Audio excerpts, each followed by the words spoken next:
அந்த குறுவை சாகுபடிக்கு அந்த நிவாரணம் வந்து ஏற்கனவே கொடுத்தாச்சு, வழங்கியாச்சு. இது அரசியலே நாங்கள் தான் அப்படின்னு சொல்லிக்கிறவங்களுக்கு இது எப்படி தெரியாமல் போச்சுன்னு எனக்கு தெரியல. முன்ன பின்ன பேப்பர் படிச்சிருந்தா நாட்டில் என்ன நடக்குதுன்னு தெரிஞ்சிருக்கும். ஸ்பெஷல் பேக்கேஜ்னா நீங்கள் கொடுத்தது 134 கோடி கொடுத்தீங்க. அது அனைத்து அரசுலையும் கொடுக்கறக்கூடிய ஸ்பெஷல் பேக்கேஜ் தான்.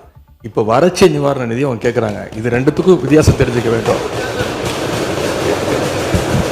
இது வெறும் காலைல பேப்பர் படித்தா மட்டும் பத்தாது.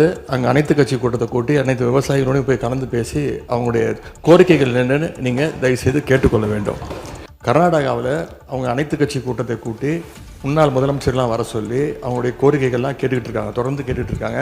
இந்த தாவேக்கா அரசு ஏன் அனைத்து கட்சி கூட்டத்தை கூட்டுவதற்கு என்ன உங்களுக்கு பயம், என்ன உங்களுக்கு தயக்கம் என்பதை நான் கேட்டுக்கொள்ள விரும்புகின்றேன்.